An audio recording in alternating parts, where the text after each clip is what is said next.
Okay, boom. Just like that. We're on. Hello there, my name is Metime Thomas Chuma. And I'm Tyron. How are you, Tyron? I'm good, man. How are you? Yeah, yes. It's been a while, eh? Yeah, it's been a while. Yeah. Taking a break from this very intense podcast. Yeah, true. It's been a while. What's up, guys? I'm back. Okay, so like today, and I wanted to talk about this language thing that we have back in our country. Yeah. And I feel like it carries over wherever we go. Yeah. And it's sort of like the language barrier between the ndebele and the shonas. Yeah. I realized even when we were growing up in school.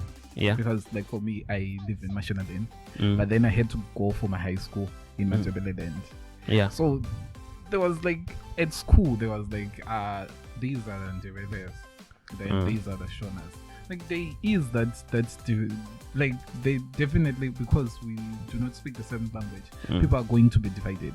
And as a person, they're like, these guys, they do this, they do this, they do this, they do this. Maybe because they've only seen one person. I would say, or what's it like, they've just like seen one guy from the ndebele side, and then he really messed up in representing us. Yeah, exactly. And like sort of like what the Nigerians are going through. Right now. Like you want to come to China, and they're like, Nigerian? No, don't come. And I think in a lot of places, it's like the elephant in the room that like it's very difficult to talk about because like we don't know where exactly to start from. And like it's a very difficult conversation to have. Like I feel like it's like for us, because we're friends, right? We've kind of figured it out. Yeah, it's very easy to talk about everything. Yeah. But then getting to a certain group of people whom you are not used to talking to, then it's definitely going to be very, very difficult. Yeah, and it's very weird. Yeah. It's very weird. I think the best way sort of like to do it is to like first like establish common ground and be like, like we're kind of the same guy, you know. Like we watch the same things, we support the same team. To talk about. We actually have something to talk about, and then like maybe we can sort of like bring that up later. Yeah, because I think that's is it conflict resolution, something like that. Like I feel like you're supposed to, whenever you want to bring up some very important stuff with someone, you cannot just go about and walk around and be like, okay, even for Christians, we want to go about and preach the word. You cannot just go about and you can't just like boom in there, and right then there, you're like, no, I'm going to run away. You're supposed to come and let's establish some common ground first. Let's eat together, and then we can talk about that. Because like the more that you realize how much alike you are with the person that you think is on the other side, then the more you realize like there isn't really another side. It's just one side. We are just on the same team, but then just wearing different jerseys. Exactly. Because I think there's like so many number of people like in Matebele who want to learn how to speak Shona, and they're very curious. But then they kind of meet maybe this one Shona guy who's like, I'm never gonna learn, I don't wanna learn. And then they're like, so then what's the point for me learning? Why should I be learning? Yeah, I think I had a conversation here with someone who was like, oh no, you guys, that's just not fair. You want us to speak in Shona, but then you don't want to even try. But then at the same time, I feel like we also do kind of a crappy job at teaching people how to speak the language itself. Yeah. we either do not put in an effort or we put in a crappy effort. Yeah. I like I told you, I was at a Matebele school, right? So we had lessons in ndebele for every Shona speaking person. We had a lesson, but that only happened for one term. All right. Then they're like, no, we are spending a lot of time. You guys will just do your Shona, then you guys will just do your ndebele. You just split into different classes. That is just a terrible way of doing it. Yeah, like that was a very, very bad idea. I regret that because probably I was right now I might be a little better in ndebele. You might know something. I just know a little bit. I think you a lot of languages, like you learn it by picking it up. Yeah. Like slowly. Hearing people speak, and then you're like, okay, so this means that. This means that. This means that. Yeah. That's kind of how I learned Shona. Really? Like I learned like, cause like I didn't like have anyone like tell me shit directly. Like I was just like slowly picking it up, cause like I think the first word that I learned was Ivu. Soy. Really? And there was this other song which like those post-story guys which I know the song. So now I listen to like, what's Ivu? And then like they told me what the song means, and I was like, so like you go back. So like good. Eventually like you really like start picking it. Even when people are talking together, you're like, okay, so that's this is what they're talking about. That's what they're doing. But then like recently someone was like to me like, Parek, I never hear you speaking Shona. What's up with that? Really? You never speak Shona? I don't do it a lot, and let me explain why I don't do it a lot. And I have like different friends from different yeah. So I feel a bit weird and awkward. Let's say I'm working with a Shona friend and a ndebele friend. I feel weird talking in ndebele, because then like the other guy, it's easy for them to start to feel like maybe we're talking about him. And then I feel weird talking in Shona, because then I'm like, let me just speak whatever I want to say in English. You're both gonna understand what I'm saying. Oh yeah, that makes sense. I realized like I never thought about it, but then now that you're saying it, I'm like, almost every time that we talk when we're around people, it's usually in English. Because I don't like, and of which I have a difficult time like switching it on and off the switch. I don't. Then I was like, let me just stick to speaking in English with everybody, so that. Like and I don't want to get in yourself where there's a misunderstanding because of a word that I pronounced in a horrible way. No offense, but I like it when like you know like the language, there is a way of speaking it. Like you have tones, I would say. Of how you speak it. So like when you switch to Shona, it's really interesting. I like it. like you can feel the accent. Like you can tell. Very thick. Be it I'm talking, you are speaking Shona, or it's another person who's speaking Shona, or anyone. Like you can tell, even when you're in Zim, maybe you're in Harare and you're just walking around, and then you hear someone speak Shona, and you can tell this person is from a land. That's like an interesting story the other day when I was in Harare. So like I was looking for directions to this other place, and then I was asking this other woman, and then this other dude like overheard me, and then I was like, "Hey, so Analapapu." Exactly, like you could just tell from. You kind of knew, like this guy. Nah. Yeah, I like it. I had a roommate once. That guy was, and he danced. So I was like, so then you immediately assume that all of us can dance. Yeah, I know a lot of you guys can dance. Like that's a lot. You know, like what would stun you on is that I think you could possibly find in the elevation of you, like who acts like you, who thinks like you, maybe who doesn't walk like you. It's difficult to walk like you.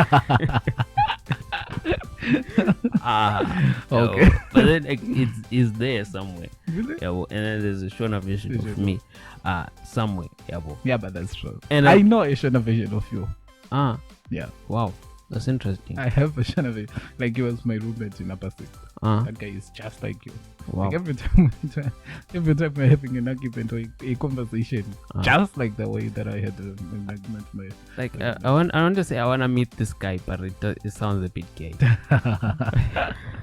No homo. It sounds like an interesting guy. Yeah. Pause. No homo. Yeah, I realize language. But like, what do you think is like the best way to kind of not fix it, because it's very difficult to fix, but like to make it just a little bit? I think I think the best thing that we can do is try, try to teach both languages. Like, right now I have a Korean friend, so like it's very difficult, but then you have a few words. I have a few words that I can speak in Korean, and So it's like I am trying. I'm trying to show her, okay, I'm trying for you. Yeah, so yeah. like, even for the school kids, let's just teach them some, like everyone is supposed to have a shona. If you're ndebele, you're supposed to be having a shona class maybe once or twice a week. If you are a shona, you're supposed to have a ndebele class maybe once or twice a week. Yeah, I really like that idea. Yeah, like mandatory. Yeah, exactly. It's not supposed. Everyone is supposed to have. And ndebele class will be taught by ndebele teacher. And yes. shona class will be taught by a shona teacher. So that like when you meet, at least we can say hi. I want something. At least I'm trying. Then we switch to English. Because like I like it when I say someone is putting in the effort. Like it gives, there's something about it inside that you feel when you're okay. This is good. This is one of the good ones. Because like one of the things I would really kind of ignore is that like they're terrible people on both sides. Yeah, like just horrible, horrendous like people that are like, I'm gonna beat you up if you marry a shona. Like I'm never gonna come to your wedding if you marry a ndebele. Yeah, but there's those guys. There's those guys. And I personally wouldn't mind if my daughter decided to marry a gentleman from the northern side. Yeah, it wouldn't really cause me a lot of grief. Me too. Like I wouldn't mind if my I'm not saying that you shouldn't mind. Like I wouldn't mind if my son marries a Korean wife. I wouldn't mind. Yeah. Like it's maybe the world is kind of shifting. Yeah, exactly. Maybe it's changing slowly. But then how did you being into the person? Like how did you deal with it, or how did you feel? Like generally in Zim, people will be like, okay, if you are a shona, if you're in ndebele, you are probably a pansula person. You'll be wearing a bucket hat. Yeah. You'll be wearing like those then you're supposed to be doing the thing. Or maybe you're carrying a knife and stuff. How did you do it in such things? Like have you ever faced it?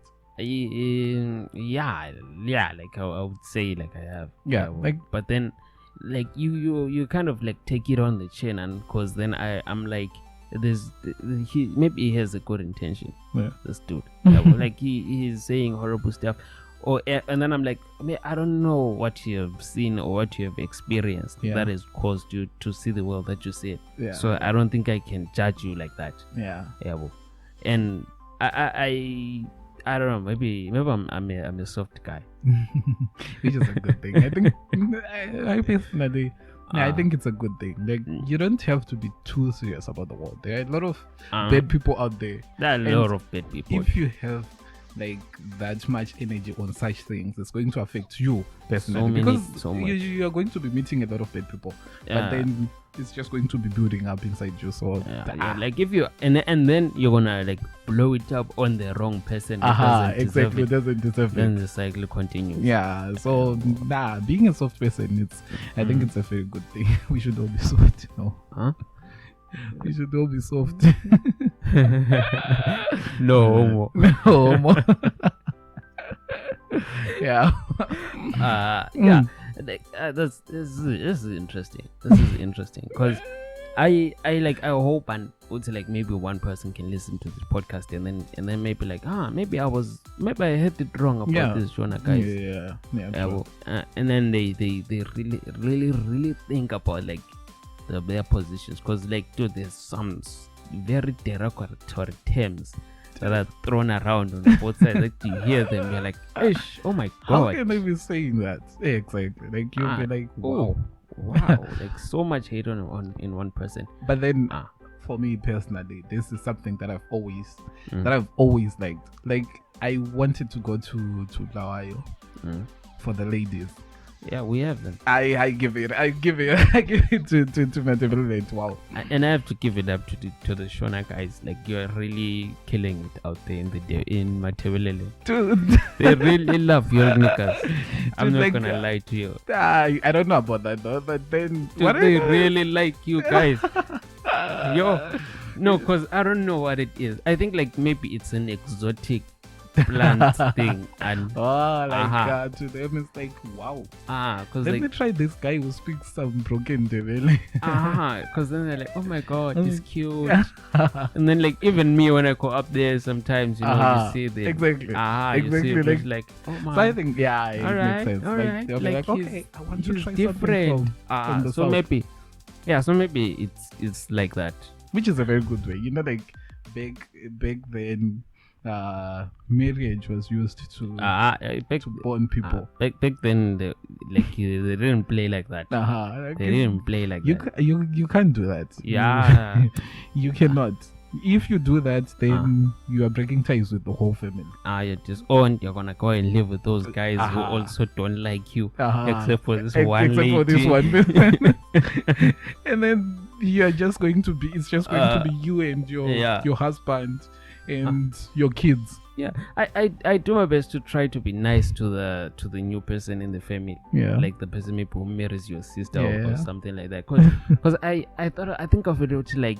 This must be like a very scary thing to do and a very position to be in.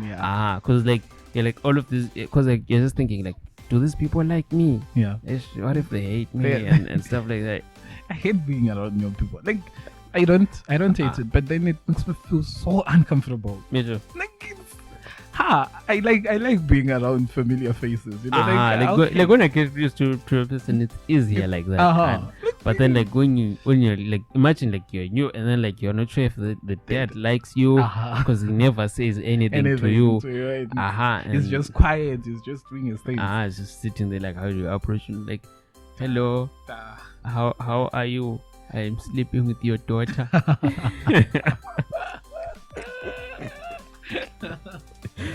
How do you even start a conversation with the father-in-law? Difficult. Difficult guys, people. They should make it easy for us, please. They should just make it easy.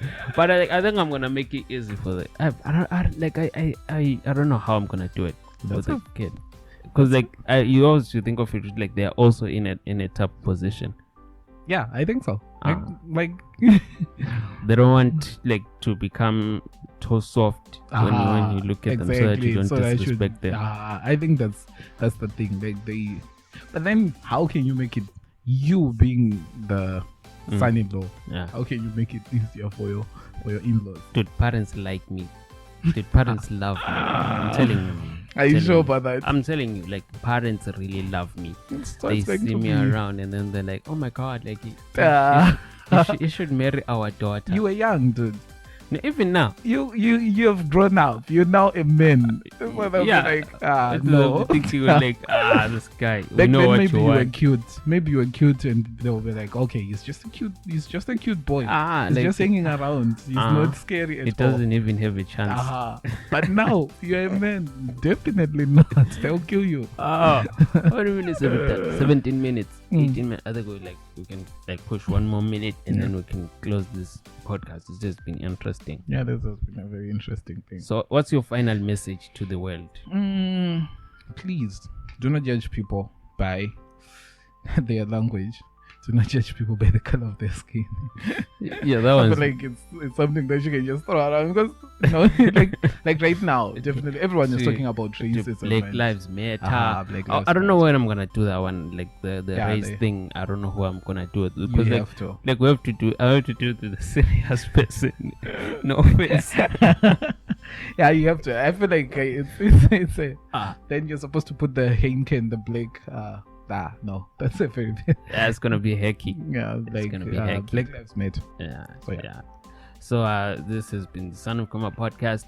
Thank you for listening or watching or wherever you're catching this from. From me and Tyrone, it's bye for now. We out. We have to swipe the screen now. Son of a